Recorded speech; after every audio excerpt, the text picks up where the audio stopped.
This video is to try to help out those people that want to put a 190 into a Ct70. This is a 1970 version with the 190 stuffed in it. This particular engine, bought it online, did not come with wire harness from the engine to the CDI to the regulator rectifier. It didn't come with that extra wire. I was lucky enough to have one from my prior engine, which was 140. So I borrowed that wiring, even though I had to change all the ends on this to be able to plug it in to the other wire harness. And the only plug that I didn't have to change was the one to the CDI. That one plugged right in. The bike already had all the plugs to go into the 4-plug rectifier regulator. I had to change that because it came with a bigger regulator rectifier. And when it came with a bigger regulator rectifier, it came with a 5th wire. So I went online to try to figure out what wire went where or from where. The pink and the yellow are both yellows. They're coming off the engine. And the red is the hot, and the green is the ground, and the black is supposed to go to the key and the coil. Well, when I went to start it, after I hooked everything up, it would not start with the key in the headlight position. Try to start it for hours. Kicking it and kicking it and checking it and kicking it and kicking it and checking it and nothing. Then later that day, after I finally gave up on it, I went back, or within the following day, whatever, I tried it again with it in the middle. And it started. It ran like shit, but it started. So, after it stalled yet again, so I started it back up, I quickly ran up here, I quickly reached up and flipped on the headlights, and it died. Shut it down, just like you'd turn it off. So, I don't know what possessed me to do it, but I just took a gamble, and I took that 5th wire, the black one, from the regulator rectifier, and I unplugged it from the wire harness that goes to the coil and the switch. And there's another wire in here. That's the other end it went into.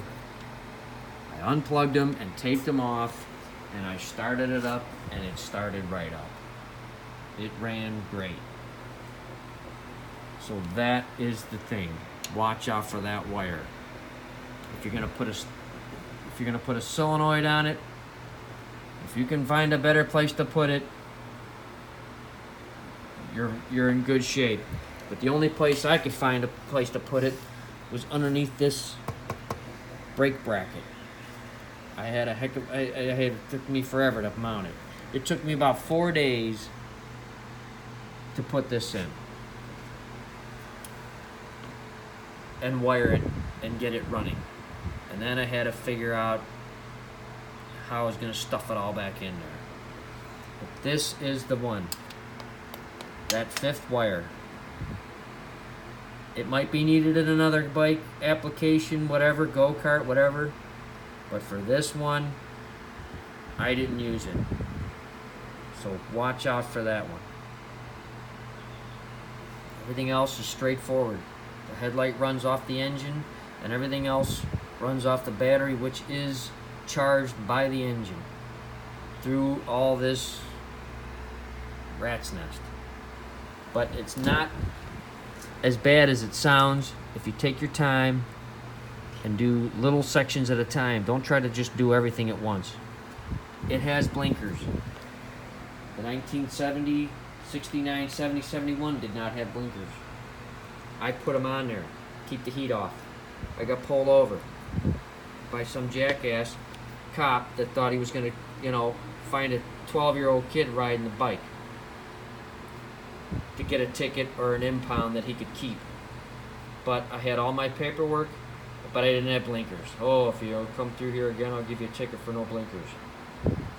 So I took it upon myself, even though I know I didn't have to put them on there, I did. I put them on there just to keep the heat off. That's the only reason why I put them on. Everything else runs great. Come over here. I usually turn it on too because I'm going to run the headlights. Pull the choke.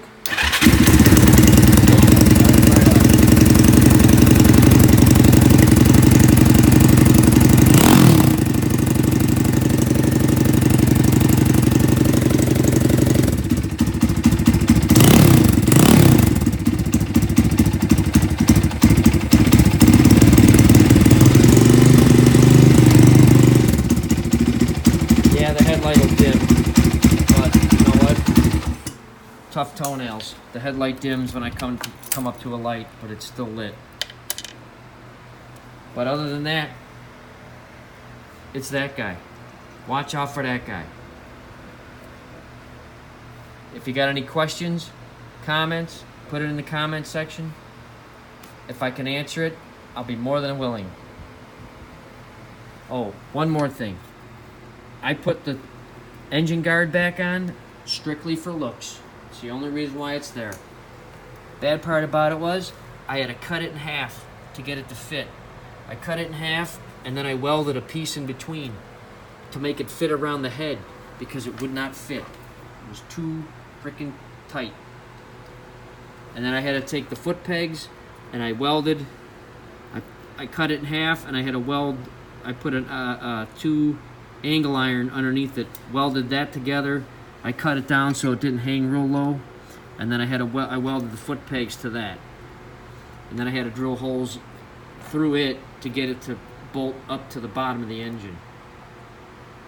But I mean, it's doable. It's definitely doable. I do it again. I put it on the other one, but that 125 is like brand new, so I'm not gonna do it just yet. That's street legal also. No, they're not for sale. Neither one are for sale. The blue one's going to my daughter, and eventually, I've had this since 1974. My dad bought it used. And I've been just improve, and this 190 is a great improvement to the bike. You've got it if you need it, and it's there. If you don't need it, then you don't use it. Other than that, the tires, I like the tires.